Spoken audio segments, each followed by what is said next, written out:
이사야서 1장 말씀입니다. 이 6장은 소명장으로 선지자 이사야가 하나님의 부르심을 받아서 하나님의 말씀을 전하는 선지자가 되었는데, 그 이사야가 전하는 내용이 이제 1장부터 시작이 되고 있습니다.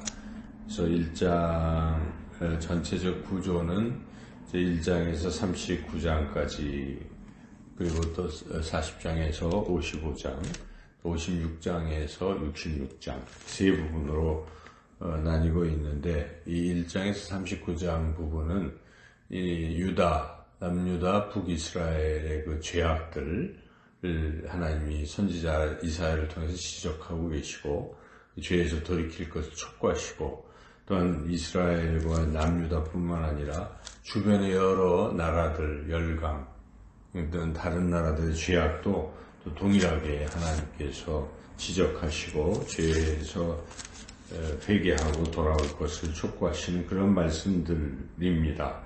1장은 특별히 남유다에 대한 그 죄악을 지적하는 말씀이지요.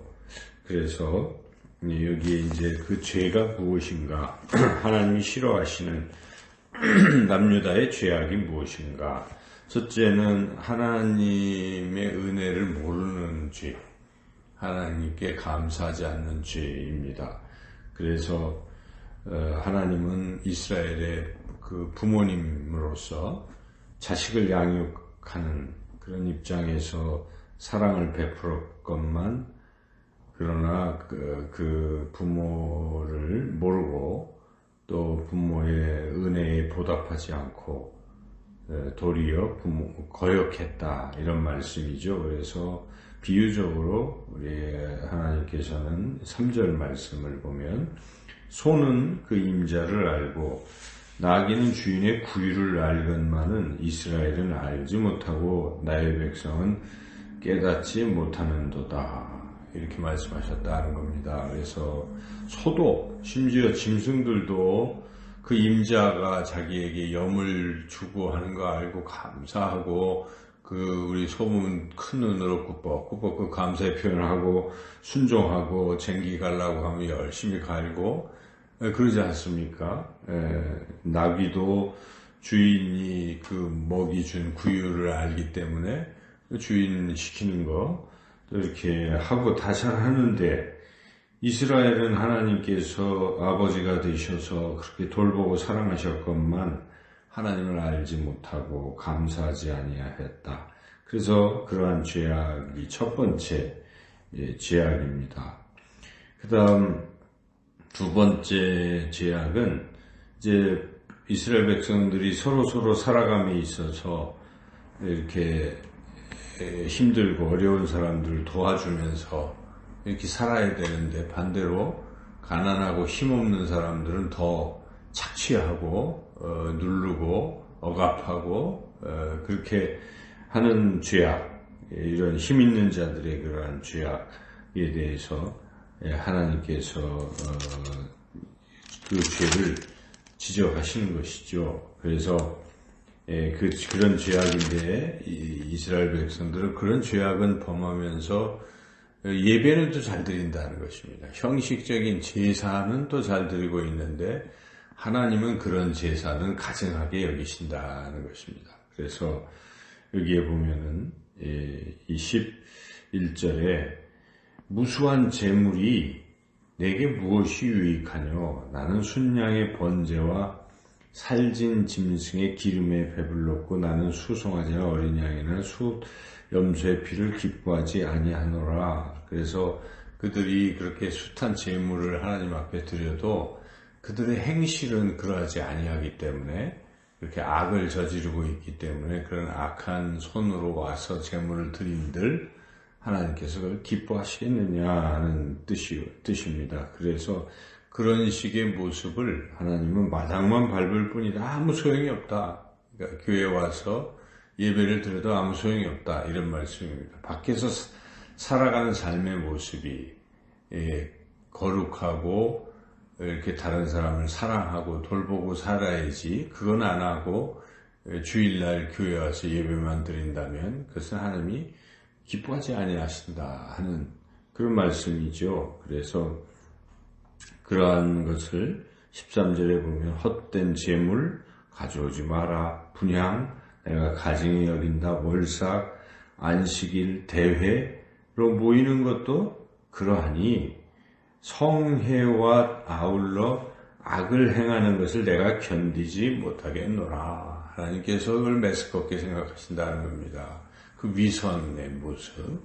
우리가 이 신앙생활을 할 때 교회에 와서는 천사, 교회 밖에만 나가면 악마가 되는 이런 이중적인 그리스도인들의 모습이 하나님이 보신다면 그것을 하나님은 아주 견딜 수 없어 할 정도로 싫어하신다는 것을 우리가 기억할 필요가 있어요. 그래서 사도 바울은 로마서 12장에서 너희 몸을 하나님이 기뻐하시는 거룩한 산 제물로 드리라. 그러니까 제물, 예배를 드리는 것이 그런 형식적 예배로 국한하는 것이 아니라 일주일의 삶, 살아있는 제물이라는 뜻입니다. 그러니까 세상 속에서 그렇게 하나님 보시기에 아름다운 삶을 사는 것이 그것이 예배다. 그것이 진정한 예배다라고 말씀합니다. 그러니까 성경 전체는 다 연결이 되어 있습니다. 왜 가인과 처음에 보면 가인과 아벨이 제물을 드렸는데 왜 가인의 제물은 안 받으시고 아벨의 제물은 받으셨을까? 가인은 삶의 모습이 별로 안 좋았기 때문에 그런 것이죠. 동생을 미워하고 있었고 그래서 끝내 제물을 하나님이 안 받으시고 동생 거 아벨 것만 받았다 그래서 어떻게 했습니까? 살인을 저질렀잖아요.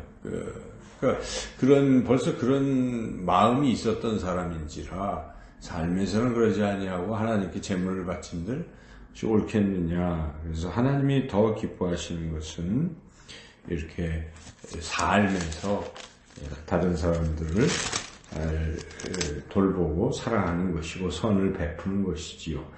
16절 17절 같이 읽어보겠습니다.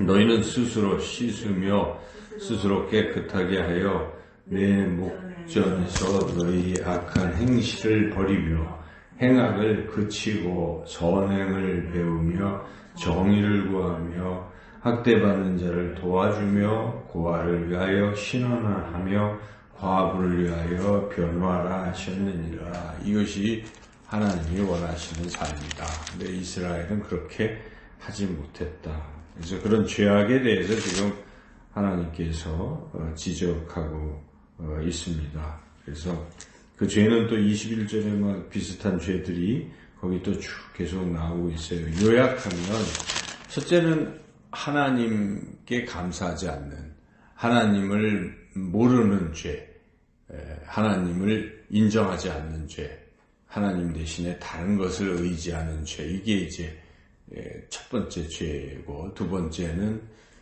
다른 사람들을 사랑하지 못하는 거예요. 결국 성경은 십계명인데 십계명을 요약하면 하나님을 사랑하라, 이웃을 사랑하라. 하나님을 공경하고 이웃을 사랑하는 경천 애인으로 요약되는 것이고, 그러한 주제가 성경에 그냥 계속 이어지고 있는 걸 우리가 알 수가 있지 않습니까? 오늘 이사야서 1장을 봐도 그렇구나, 우리가 하나님 잘 섬기고 사랑하고 하는 것, 그리고 이웃을 사랑하는 것, 이 두 가지를 다 같이 잘 해야 된다. 이것이 우리가 잘 사는 길입니다. 하나님이 인정하시는 삶인 것이죠. 나중에 하나님의 심판대 앞에 설 때에 칭찬받을 수 있는 부분인 것이죠. 이렇게 살아야 됩니다. 그러나 인간은 그렇게 살지 못합니다. 우리 자신도 그렇고 죄를 범합니다. 다른 사람들에게 또 상처를 주기도 하고 미움도 또 갖게 하고 도와주지도 못하고 자기만 생각하고 하나님을 집중하지 못하고 그런 죄를 범할 수가 있어요. 그렇지만 우리 하나님께서는 우리의 그 연약함을 아시기 때문에 우리를 용서하시고 또 다시 기회는 주시는 겁니다. 항상 하나님은 우리에게 다시 돌아올 수 있는 기회를 주십니다. 그래서 18절 그 유명한 말씀이죠. 18절 읽어보겠습니다.